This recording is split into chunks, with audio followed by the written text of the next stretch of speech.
Rahasia malam Lailatul Qadar.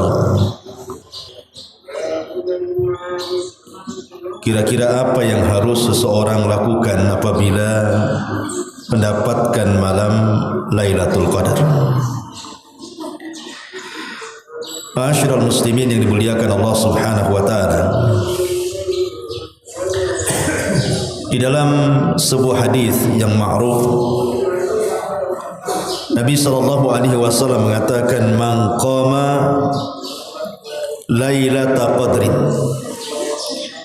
imanan wa ihtisaban ghufira lahu ma taqaddama min dhanbi. Barang siapa yang menghidupkan malam Lailatul Qadar dengan iman dan juga mengharap pahala Allah Subhanahu wa taala, maka Allah akan ampuni dosa-dosanya. Kalimat qoma dalam hadis ini maksudnya qiyamul lail. Dan qiyamul lail itu berbeda dengan tahajud ataupun dengan tarawih. Ada 3 istilah yang sering kita dengar: salat tarawih, salat tahajud, dan qiyamul lail. Adapun salat tarawih ma'ruf, dilakukan setelah Isya, yang biasa kita lakukan itu disebut tarawih namanya. Karena panjangnya salat tarawih di zaman dulu, sehingga setiap beberapa rakaat ada istirahat. Lah istirahat itulah yang kemudian disebut salat itu sebagai tarawih, karena ada istirahatnya. Dan tarawih itu artinya istirahat. Makanya heran juga kalau ada solat tarawih 7 menit 23 rakaat. Kapan tuh istirahatnya? Itu kan. Harusnya kan ada jeda istirahat. Adapun tahajud, istilah tahajud itu dilakukan setelah tidur. Jadi ba'da Isya antum tidur dulu, kemudian bangun tengah malam, kemudian solat, itu disebut tahajud namanya. Tetapi istilah qiyamul lail, ini qiyamul lail ini sudah umum. Dia tidak mesti solat. Ulama mengatakan qiyamul lail ini disebut qiyamul lail kalau melakukan 6 perkara. Kalau melakukan 6 perkara, anda sudah melakukan qiyamul lail walaupun tidak solat. Yang pertama, berdoa kepada Allah Subhanahu wa taala.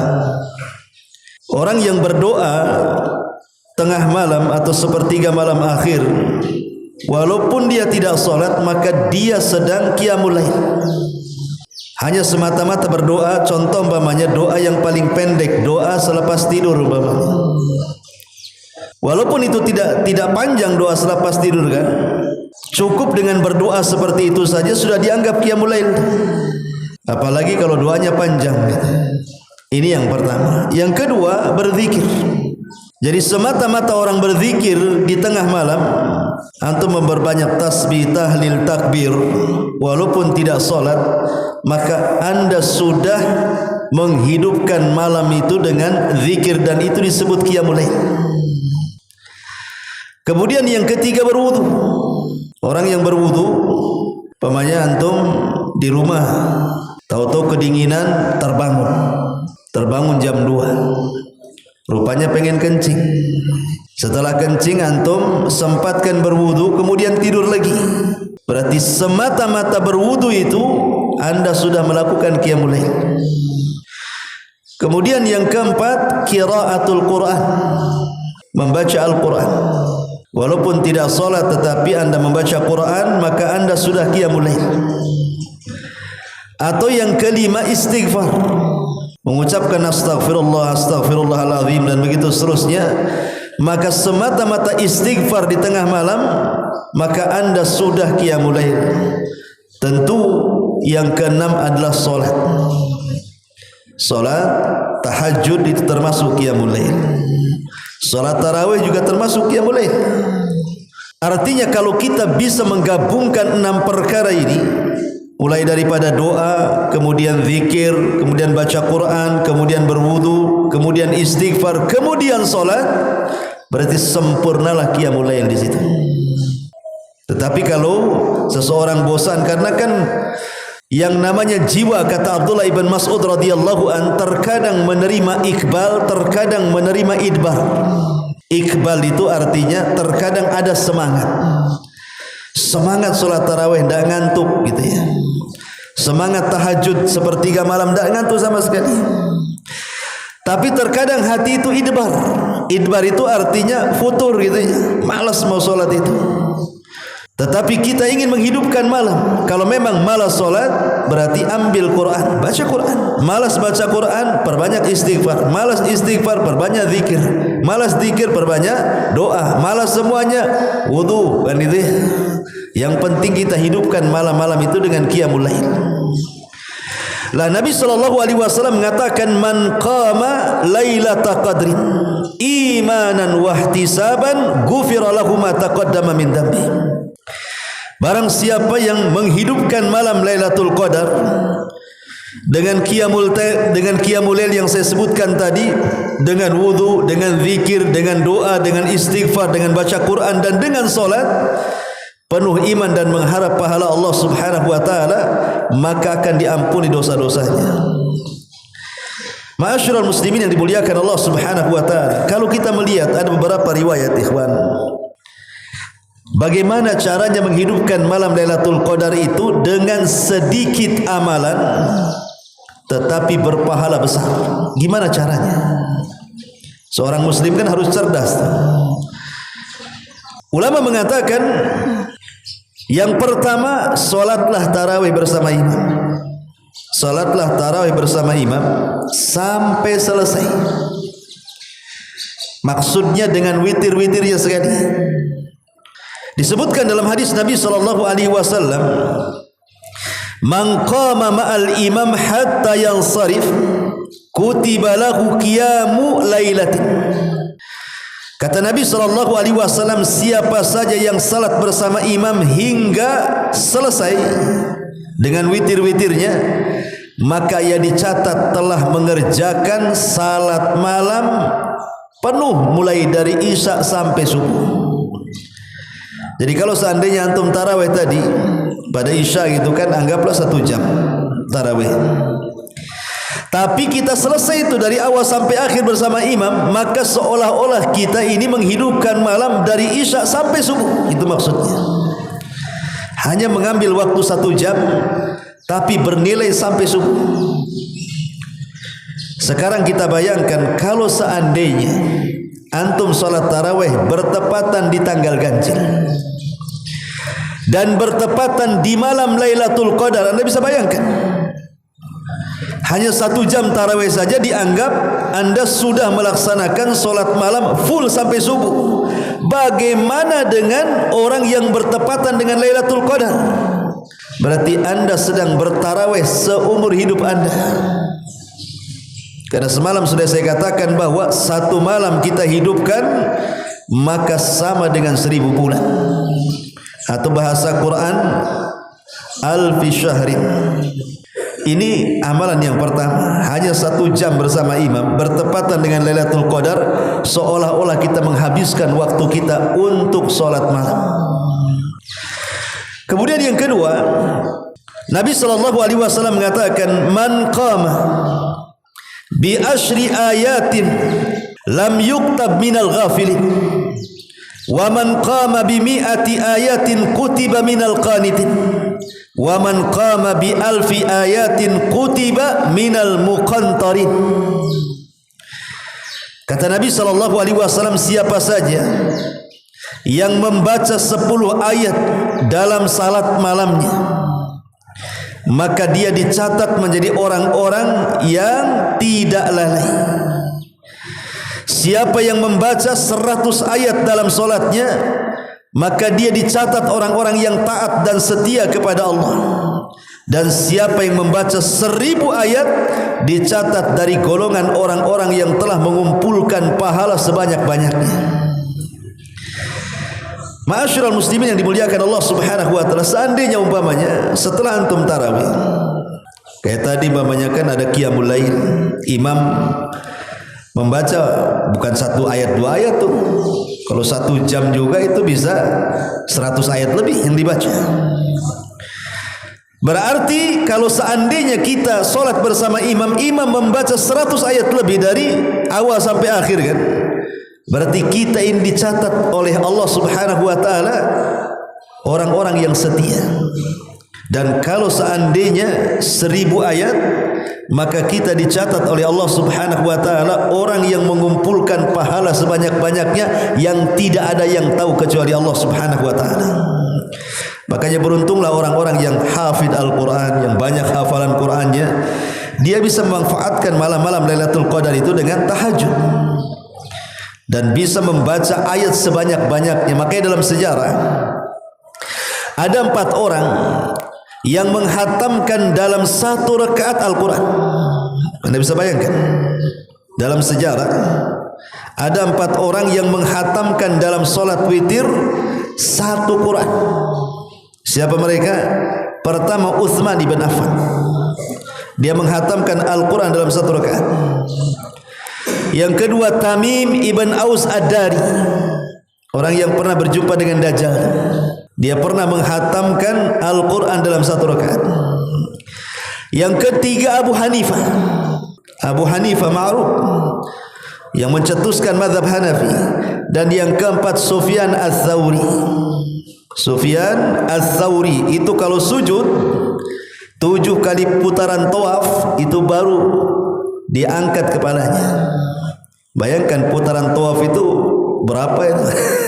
Mau anggap 1 jam sujud. Ya antum bisa sujud 1 jam tapi gak bangun. Ngoro antum di situ, kelamaan, lehernya capek gitu ya. Lah 4 orang ini menghabiskan malam itu dengan membaca Quran sebanyak-banyaknya.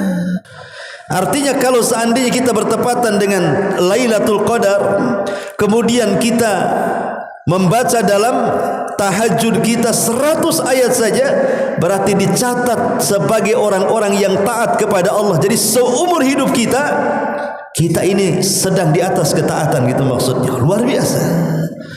Hanya membaca 100 ayat saja. Ustaz, kalau saya 100 ayat enggak hafal Al-Baqarah saya, Ustaz. Lah gampang. Surat-surat pendek saja.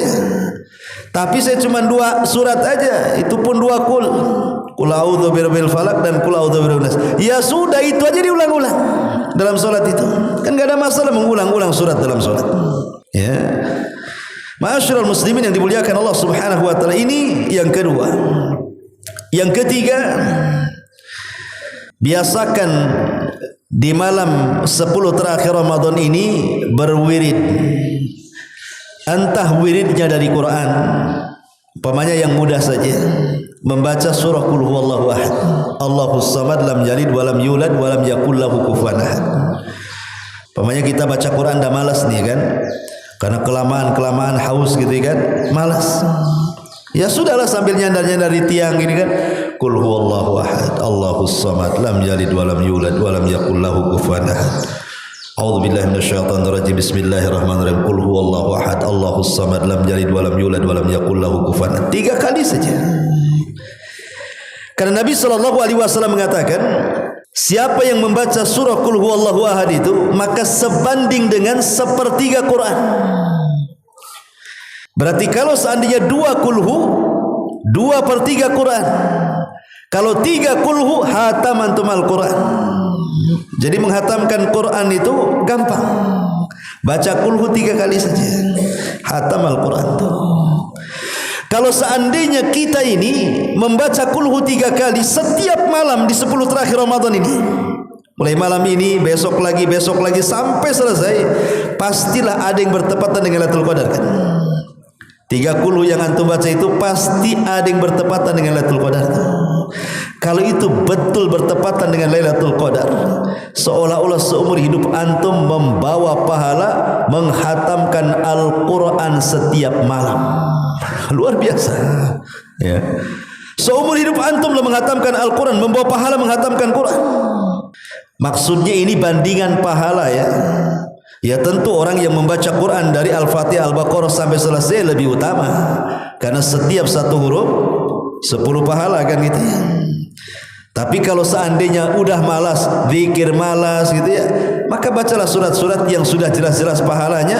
Kalau itu bertepatan dengan Lailatul Qadar, maka kita akan membawa pahala sebanyak-banyaknya. Atau kalau seandainya malas membaca Quran, zikir yang lain, zikir yang mudah.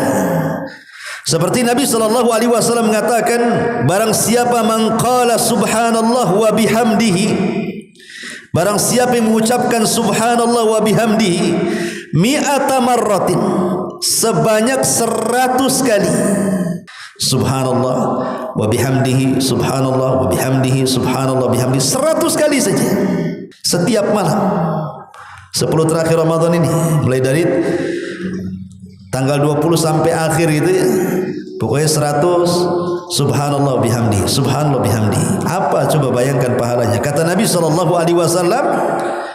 dalam sebuah hadis yang sahih, khuttat anhu khatayahu wa in kanat mithla zabadil bahri. Siapa yang mengucapkan subhanallah bihamdi berapa kali? 100 kali, maka kesalahannya akan dihapuskan, walaupun kesalahan yang kita bawa itu sebanyak buih yang ada di lautan. Siapa yang bisa menghitung buih di lautan, ikhwan? Enggak ada yang bisa menghitung buih di lautan kan? Enggak ada ceritanya orang bisa menghitung buih di lautan itu. Tapi kalau seandainya ada orang membawa dosa sebanyak buih di lautan, cukup membaca subhanallah wa bihamdi 100 kali, itu sudah bisa menghapuskan dosa-dosa kita. Bagaimana kalau ucapan subhanallah bihamdihi bertepatan dengan Lailatul Qadar? Berarti seumur hidup antum Allah hapuskan dosanya. Kan ringan saja kan? Udah malas sholat, malas baca Quran, udah ngantuk-ngantuk, udahlah baca saja subhanallah bihamdihi, subhanallah bihamdihi 100 kali. Bertepatan dengan Lailatul Qadar, seumur hidup dosa kita diampuni. Luar biasa. Ya, sebenarnya kan enteng ini zikir-zikir seperti ini. Atau umpamanya kalimat yang mudah. Kata Nabi SAW, kalimatani khafifatani ala lisani thaqilatani fil mizani habibatani ala rahmani subhanallah wa bihamdihi subhanallahil azim. 2 kalimat kata Rasul, ringan di lisan, berat dalam timbangan, dicintai Ar-Rahman, subhanallah wa bihamdihi subhanallahil azim. Coba setiap malam 10 terakhir Ramadan itu antum baca subhanallah wa bihamdihi subhanallahil azim. Pasti ada yang bertepatan dengan Lailatul Qadar kalau setiap malam kan? Pasti nanti dalam tanggal-tanggal ganjil itu, entah 21, 23, 25, 27, 29, kita hidupkan sajalah dengan bacaan subhanallah bihamdi subhanallahil azim ini di 10 terakhir Ramadan. Ketika itu bertepatan dengan Lailatul Qadar, ikhwan, bayangkan, berarti seumur hidup kita sedang memberatkan timbangan. Luar biasa. Sampai-sampai ada kisah tentang kalimat subhanallah bihamdi subhanallahil azim ini. Jadi seorang syekh bercerita begini, ada seorang yang sudah tua. Orang ini bukan ulama, bukan orang soleh juga. Ya, dia orang biasa tapi suka ke masjid. Ya, kejadiannya di Timur Tengah sana, di Saudi. Jadi orang tua ini entah kenapa gitu ya, selepas sholat tiba-tiba dia datang kepada imamnya, imam rawatibnya, dan mengatakan, ya imam, alimni hadisan Nabi sallallahu alaihi wasallam, tolong ajarkan kepadaku satu hadis Rasul dan saya ingin berdakwah dengan hadis itu. Maka imam ini kaget karena tidak pernah ada makmum datang mempertanyakan soal hadis. Tetapi sang imam ini cerdas, dia terbayang hadis tadi. Oh begini ke, saya hafal satu hadis Nabi SAW, kalimatani khafifatani ala lisani thaqilatani fil mizani subhanallah wa bihamdihi subhanallahil azim. Dua kalimat ringan di lisan, berat dalam timbangan, dicintai Ar-Rahman. Bacalah subhanallah bihamdihi subhanallahil azim. Langsung dihafal sama kakek ini. Pulang dia. Di tengah jalan dia ketemu orang. Kemudian disetop orang itu. Tunggu dulu, saya ingin ngomong, katanya. Kata kakek ini, ingat Nabi bersabda, dua kalimat ringan di lisan, berat dalam timbangan, dicintai Ar-Rahman. Jangan lupa katakan subhanallah bihamdihi subhanallahil azim. Kemudian pergi. Ketemu orang lagi di pasar. Berceramah dia di pasar. Orang pasar, ada dua kalimat ringan di lisan, berat dalam timbangan, dicintai Ar-Rahman. Baca oleh kalian subhanallah wa bihamdihi subhanallahil azim. Pulang dia ke rumah, dikumpulkan keluarganya dan mengatakan, keluargaku, ingat dua kalimat, katanya. Dua kalimat ringan di lisan, berat dalam timbangan, dicintai Ar-Rahman. Jangan lupa kalian membaca subhanallah wa bihamdi subhanallahil azim. Setiap ada orang dia bacakan ayat itu, hadis itu. Sampai pada waktunya sang kakek ini sakit parah. Kemudian masuk rumah sakit, koma, enggak bangun-bangun 1 minggu. Ketika dia siuman dan sadar, keluarganya senang. Tiba-tiba yang pertama dipanggil oleh kaki ini, aina dokter, mana dokter? Mana dokter, katanya. Panggil dokter, katanya. Dipanggil dokter. Dipegang tangan dokter. Ya dokter, dua kalimat ringan di lisan, berat dalam timbangan, dicintai Ar-Rahman. Jangan lupa dok, subhanallah wa bihamdihi subhanallahil azim. Kemudian dia mati. Kisah nyata ini. Coba bayangkan. Mati dengan membaca subhanallah wa bihamdihi subhanallahil azim. Dua kalimat ringan di lisan, memberatkan timbangan, dicintai Allah Ar-Rahman. Coba kalau kalimat ini bertepatan dengan Lailatul Qadar, ikhwan, berarti timbangan kita ini seumur hidup diberatkan. Karena kan dikalikan 1000 bulan. Luar biasa, ya. Ma'asyiral muslimin yang dimuliakan Allah Subhanahu wa taala. Atau mungkin zikir yang lain seperti Nabi sallallahu alaihi wasallam mengatakan, man qala la ilaha illallah wahdahu la syarikalah, lahul mulku wa lahul hamdu wa huwa ala kulli syai'in qadir. Gampanglah, la ilaha illallah wahdahu la syarikalah, lahul mulku wa lahul hamdu wa huwa ala kulli syai'in qadir. Siapa yang membaca kalimat ini mi'ata marrah, 100 kali. Kita konteksnya malam hari, ya, 10 terakhir Ramadan. Kita baca di kalimat ini 100 kali. La ilaha illallah wahdahu la syarikalah, lahul mulku wa lahul hamdu wa huwa ala kulli syai'in qadir. Apa yang terjadi? Kanat lahu azla asyriq. Pahalanya sama dengan memerdekakan 10 budak. Cukup sampai di sini? Tidak. Kutibat lahu mi'atu hasanah. Dicatat padanya 100 kebaikan. Cukup sampai di sini? Tidak. Muhiyat anhu mi'atu sayyi'ah. Dihapuskan 100 kesalahan. Wa kanat lahu harzan minasyaitan. Dan dia akan mendapatkan penjagaan dari Allah dari godaan syaitan. Coba, di sini ada 3 perkara atau 4 perkara. Pertama, sama dengan memerdekakan 10 budak. Yang kedua, dicatat 100 pahala. Yang ketiga, dicatat dihindarkan 100 dosa, dihilangkan 100 dosa. Kemudian tidak akan didekati syaitan. Kalau seandainya kita membaca bertepatan dengan Lailatul Qadar, ikhwan, apa yang terjadi? Bayangkan, seolah-olah seumur hidup kita memerdekakan budak. Seumur hidup kita dicatat 100 kebaikan. Seumur hidup kita dihilangkan 100 kesalahan. Dan seumur kita tidak digoda oleh syaitan. Luar biasa. Sebenarnya kalau orang cerdas itu, ambillah zikir-zikir seperti ini. Ya, kalau memang sudah malas sholat, malas baca Quran, ambillah zikir-zikir yang sudah jelas-jelas pahalanya, dan itu banyak sekali. Ini hanya sebagiannya saja yang saya sebutkan. Maka seorang muslim harus cerdas, ambillah pahala-pahala di malam Lailatul Qadar dengan amalan ringan tetapi pahalanya besar.